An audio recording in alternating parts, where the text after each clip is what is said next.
The hardest question I have ever been asked was, "How are you?" The difficulty of this question arose not from the content of the question, but the timing. My brother passed away last October, and this tragedy rocked my entire world. After his passing, the question of "How are you?"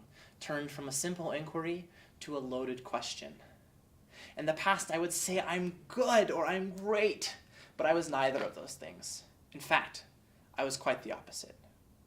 Yet I continued to relate to others that I was good. One day I responded to this question with my normal, hollow "good," and my aunt called me out on it. And she said, "Don't lie to me." I realized that I was lying to her and to myself by not verbally acknowledging how I really felt. On the other hand, I couldn't go around sharing my deepest emotions with everyone who asked how I was. It's important that we share our feelings in the right time and place. So, how can we change the way we converse to facilitate a better emotional understanding of each other? Today, I offer 3 ways that we can change the way we talk to change the way we live. Think about what you're asking. Be willing to listen. And only ask questions if you have time. Now let's look at that phrase, "How are you?" It was used as early as 1666, when William Killigrew included it in his play Cylindra. Over time, it would become more and more commonplace, appearing in the letters of Jonathan Swift, books of common English greetings, and eventually progressing to its current role as the de facto greeting of passersby in the English language. Now, as for the phrase itself, the word "how" denotes condition. The word "are" focuses the question to the present, and the word "you" directs the question to a recipient. When you think about it, this is a pretty deep question. Essentially, you're asking, what is the condition of the being that is you at this very point in time?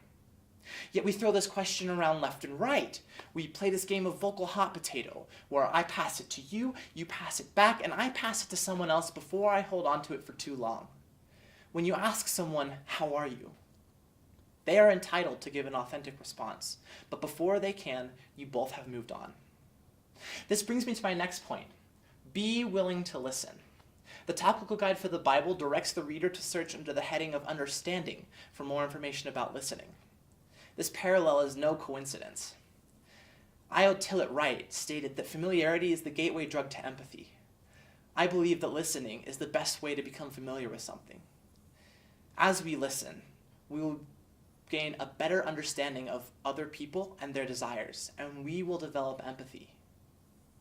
Now, listening is in no way, shape, or form a passive effort. Listening requires as much action and thought as speaking. When we listen, we allow the words of another to occupy our own mental space. Those words deserve the same attention and respect that we would give our own thoughts. This builds a connection that could not be built on the exchange of words alone.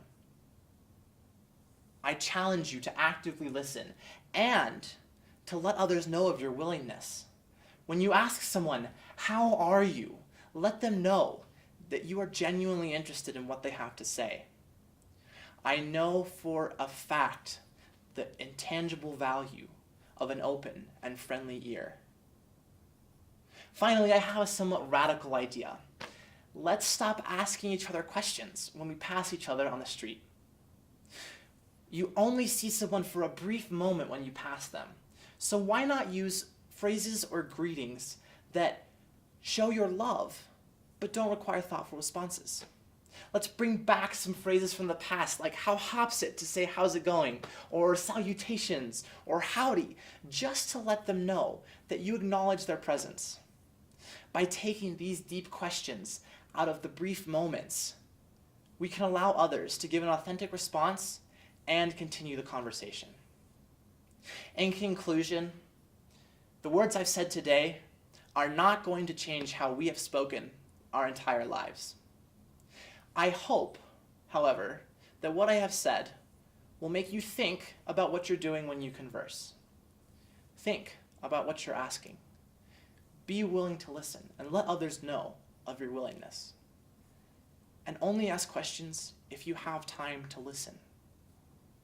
We have so much to learn about each other, but we don't have to do it by asking the hardest questions.